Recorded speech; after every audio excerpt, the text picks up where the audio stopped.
Guys, I totally forgot. This is a three-parter, not a two-parter, like I said at the beginning of the first video. No, I'm not going to go back and record all that again. But this is a three-part. So this is part two. Wait, yeah, 2 of 3. Yeah, arthritis in my hands as well. Very tricky to do that. So where are we at? Well, I want to get into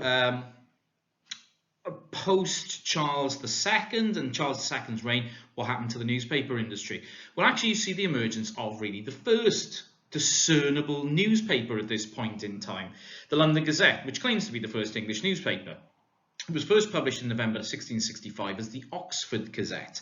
It was official record of government. It wasn't for public sale, but it was available by subscription to people. So you paid the government basically to have this delivered, and it survived censorship by the state by virtue of being a government publication.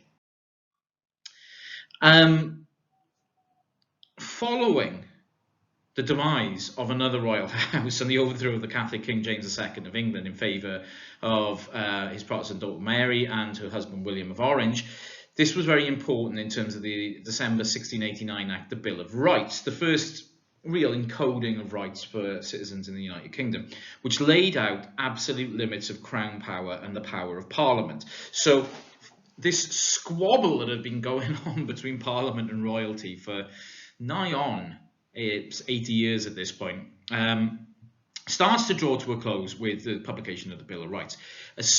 Now the Bill of Rights is very important because it asserts freedom of speech in Parliament, which is still something which exists today, that, you know, what goes on parliamentary record is not subject to the same laws on free speech that we have in wider society. And this reflected the ideas of the eminent English philosopher John Locke. Locke, who lived from 1632 to 1704, is an extremely important character in the history of free speech. He's a key liberal thinker in the history of philosophy. In 1689, his Treatise of Government lay out really what he believed the role of government should be in a liberal society. And this is still, you know, if you look at the American Constitution, that document is still incredibly important in terms of the formation of the American state. Amongst other things in the two treaties, he argued that human beings are born equal with natural rights of life, liberty and property. And the state, either by Parliament or royalty, has no right in interfering with these things. This leaves the concept of state of nature, which was from an earlier philosopher, Thomas Hobbes, in favour of a social contract for government versus idea versus divine right of kings. So really what Locke's work argues is that all citizens in society have a social contract with the state. We do things, the state doesn't just do things for us, but also stays out of other things for us as well. And if liberty is one of those things, then the liberty of the press becomes extremely important. Really what Locke was arguing for was from government from below, not from above. That, you know, citizenship should in some way have you know, a role in governments. There should be consent granted to government from below, and the aim of government is to protect the rights of the individual, not to enforce the rights of a sovereign, for example. Or if it does that, the contract with the people is broken, and therefore the people can kick out that government and have a new one. So what Locke was doing here was systematically putting forward a new set of rules. And embedded within these rules of how liberal society should be is the concept of a free press that informs citizenship of the workings of government in order for that citizenship to make decisions about how they're being governed. So what actually occurs under the influence of Locke's work is liberalism by accident. After William of Orange became king, his continental campaigns for power created such a hunger for news that the existing controls actually became completely untenable. There was an attempt to redraft the Printing Act in 1695. However, they ran out of parliamentary time and the Act simply, they just didn't renew it. They just never got round to it, basically. The modern newspaper industry was basically founded on the basis that the government and the sovereign at the time couldn't be asked to actually update the laws that they had in place, and they just lapsed.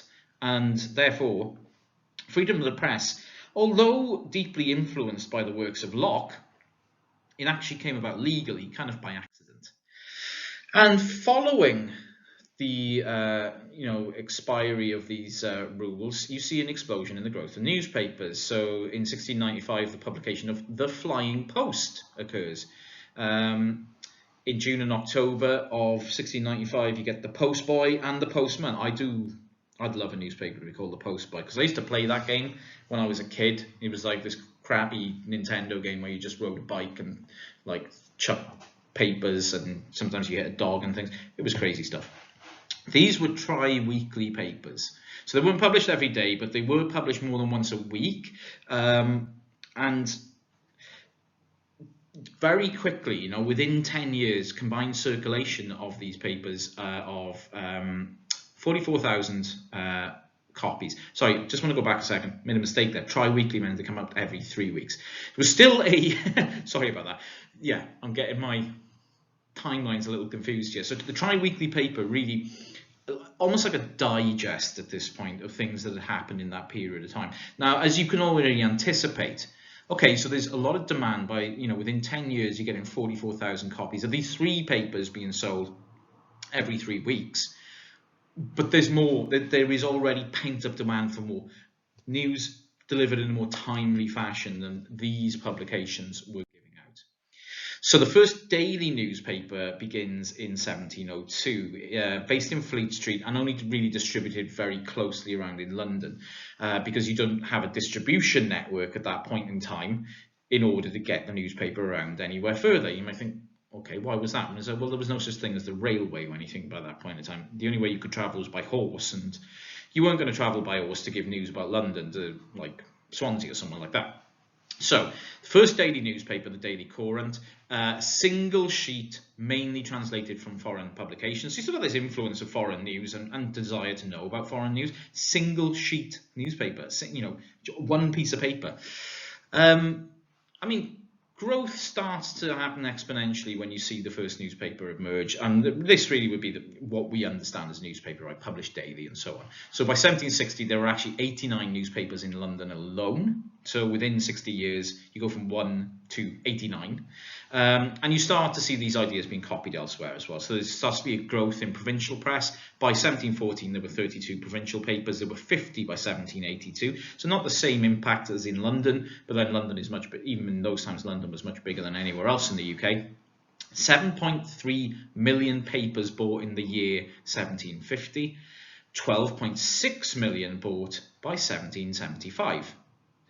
Okay, yeah, you can see it's getting big. It's from small acorns. The 18th century becomes an era where the newspaper starts to become extremely important. So by the mid-1730s, there were 31 papers, 6 dailies, 12 tri-weeklies and 13 weeklies were being hawked on the streets of London, with an average combined weekly circulation of 100,000.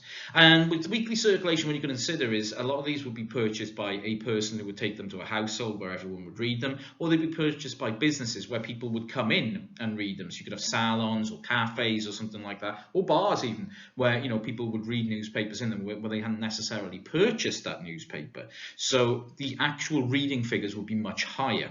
Contemporaries assumed that each issue was read or heard by 20 people in taverns, coffee houses, barbershops and elsewhere, suggesting by the mid-40s, 42% of London's 650,000 strong population consumed news on a daily basis. The press boom triggered a news addiction. Joseph Addison defined it as the news frenzy, and the 18th century really is the era of the news frenzy, where newspapers would be consumed and consumed in public. People would read aloud from them. People would read, people would congregate to hear the news being read and then discuss the news after that reading. However, in most cases, the greatest contribution to the newspaper income came from the sale of advertising. Newspapers were the dominant vehicle for advertisements. In fact, what we can argue is that we're the first vehicle for advertisements. No other popular forms of entertainment really existed at this point, so newspapers were huge for advertising, and no other medium could offer wide circulation, and no other medium could offer extensive distribution across the country. So companies and traders instantly saw there was an opportunity with the newspaper to pay newspapers, especially the ones that circulated well and were popular, money to get their products hawked out in them. And the fundamental basis and economic basis of newspapers has always been thus: This has never changed. This is the way newspapers are financed today. You know, newspapers. You buy a newspaper. I guess you guys don't really buy newspapers, right? And I haven't actually bought one in God knows how long. But if you were to buy one, what you're buying is not the cost. It did not cost what you pay for it. Okay, newspapers are sold less than the cost that they are to produce, and the reason for that is that the prime money that newspapers make is advertising revenue, not revenue from sales. So, of course, but advertising revenue is closely linked to sales. If you've got high circulation, you get more advertising revenue, for example, and such was the case in the 18th century. So, the growth of newspapers in the 18th century is strongly linked to the rise of a new middle class, the bourgeoisie. I've talked about the bourgeoisie and the proletariat with regards to Marxism in MS100, and the bourgeoisie will become a very important concept in media history.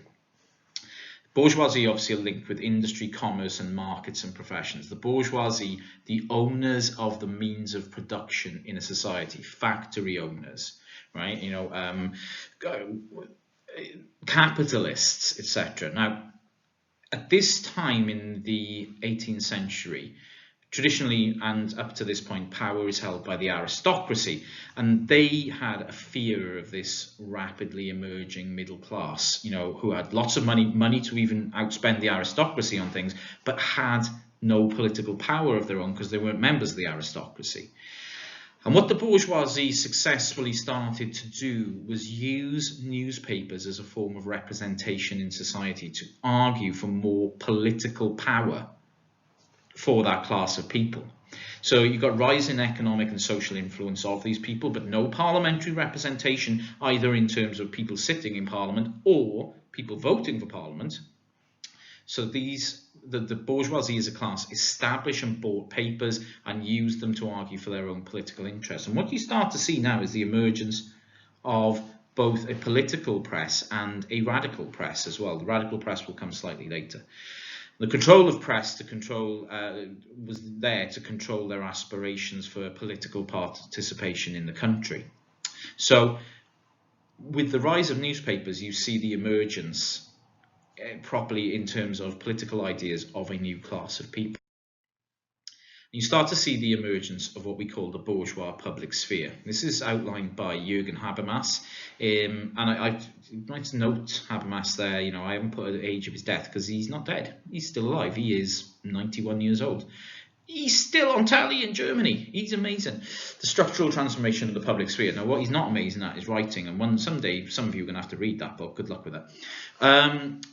What Habermas argues in the structural transformation of the public sphere is that by the late 18th century, the bourgeois used the press to promote and cause their causes and debate their politics. These things were read and debated in coffee shops, cafes, public spaces, salons, etc., forming what he argues is a public sphere. By public sphere, he means a space for rational debate about, critically informed, reasoned, rational debate about political issues. And he identifies sort of London in particular and this era as an era where there was an establishment of a public sphere for information. And you're going to hear the term public sphere all the way through your studies, especially if you're doing journalism.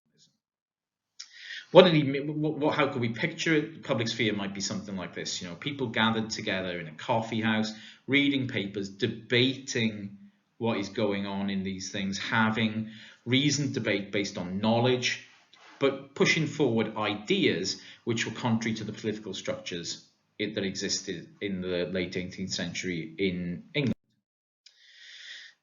Newspapers were critically important in projecting and establishing and projecting bourgeois power.